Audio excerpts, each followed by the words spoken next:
예, 후보자님 축하드립니다. 네. 그 능력, 인품 모든 것을 겸비하신 분이기 때문에 정말 그 대한민국을 위해서 정말 잘된 인사라는 생각을 합니다. 사실은 저는 인사청문회가 없어도 되는 후보자라는 생각을 하고 있습니다. 이건 아마 속마음으로는 국민의힘 의원님들도 동의하는 바가 아닐까 저는 그렇게 생각을 합니다. 그래도 이제 법에 정해진 절차니까 진행은 될 수밖에 없고 몇 가지 질문을 좀 드리겠습니다. 내란은 아직 끝나지 않았다라는 말들을 많이 합니다. 후보자님 어떻게 여기에 대해서 동의하십니까? 그 법률적으로는 국회에서 지난번에 비상계엄이 해제된 시기가 사실은 그 계엄이 종료됐다고 이렇게 판단하고 있지만은 어쨌든 그 내란에 관여한 분들에 대한 수사가 계속되고 있기 때문에 뭐 내란이 종료되었다, 종료되지 않았다 이런 판단은 좀 섣부른 것 같습니다. 네. 예, 저는 이 아직도 상황이 심각하다고 보고 있습니다. 윤석열 정권에서 야당을 상대로 어떤 정치 사냥 수준의 표적 수사를 벌였던 검사들이 지금도 그대로 남아 있습니다. 그리고 내란 당시에 동조했다는 그 의혹을 받는 검사들도 있고 내란 속의 피의자를 석방을 할 때 거기에 동조했다는 검사들이 지금도 남아 있습니다. 그리고 내란 당시에 불법 비상계엄 선포된 날 서울 동부구치소에서 독방 현황을 확인했다는 그런 그 정보가 있는데 저는 그걸 지금도 진실이라고 믿고 있습니다만은 여기에 대한 진상 확인이 안 되고 그 책임자가 지금도 그대로 남아 있습니다. 최근에는 특검이 윤석열 피의자를 특검 사무실로 인치하도록 형사소송법에 따라 지휘를 했는데 서울구치소장이 그 집행을 지금 거부를 하고 있는 상황입니다. 이런 상황을 보고서 우리가 내란이 종결됐다라고 평가할 수는 없는 것 아니겠습니까? 그래서 정말 우리 장관님 그 임명되시면은 신속하게 문제가 있는 그 직원들에 대한 공직자들에 대한 인사 조치, 징계 조치를 펼쳐 주실 것을 부탁을 드리고 싶습니다. 예, 뭐 관련해서는 개별적인 사건에 있어서 검사들이 어떠한 역할을 했는지는 저희들이 제대로 제가 파악을 하지 못하고 있습니다. 다만 누가 보기에도 구체적인 또 실체적인 사실들이 확인된다고 하면 정해진 절차에 따라서 적절하게 조치하도록 하겠습니다. 알겠습니다. 지금 이제 검찰 개혁이 최고의 아마 그 과제일 걸로 봅니다.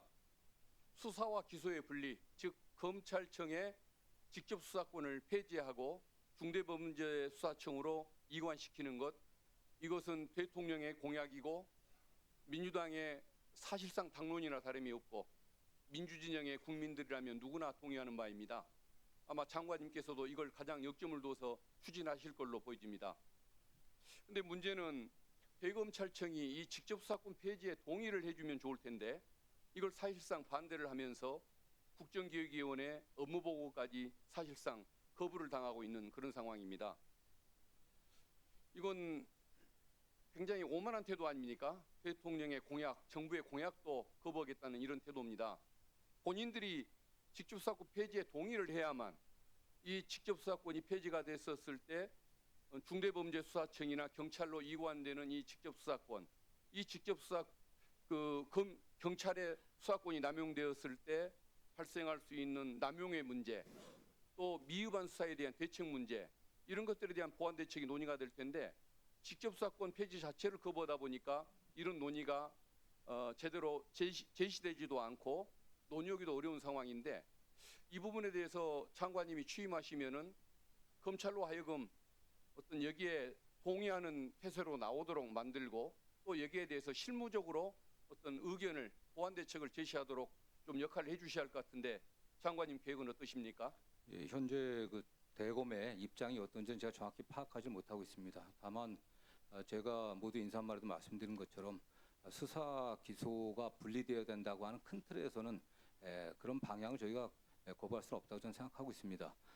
다만 수사 기소의 수사권이 조정되면서 수사권과 기소권이 분리되는 과정에 있어서 국민의 인권보호, 그다음에 수사기관 간의 어떤 견제 균형의 원리, 또 국민의 인권보호를 위한 적절한 형태의 어떤 사법 통제 이런 것들이 잘 고려될 것으로 보고 있고 구체적인 입법 과정에 있어서 여야 의원들이 논의를 하게 된다면 법무부도 적극적인 입장을 발표하겠습니다.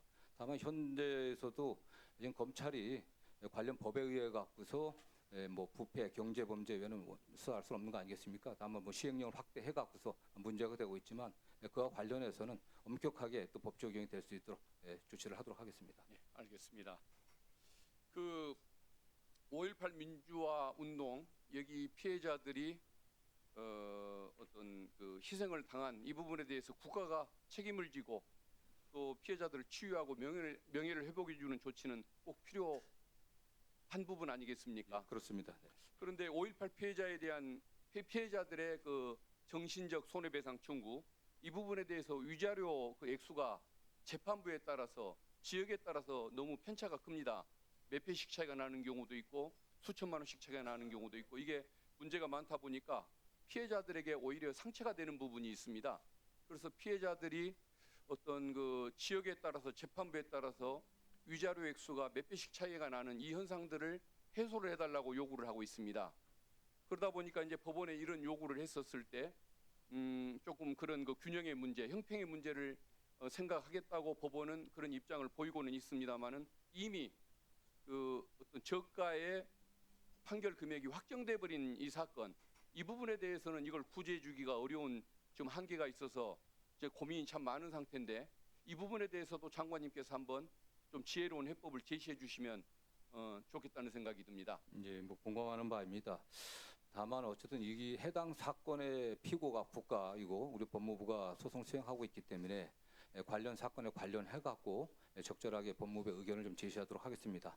다만 확정된 판결에 대해서 그 이상의 금액을 지급하는 문제에 대해서는 입법적인 보완이 좀 돼야 되지 않겠나라는 생각을 하고 있습니다. 다만 그 부분에 관련해서도 여야 의원님들이 합의한다고 하면 국회가 논의해 갖고 다른 행정적인 결단으로 가능한지 이런 거 좀 검토해 보도록 하겠습니다.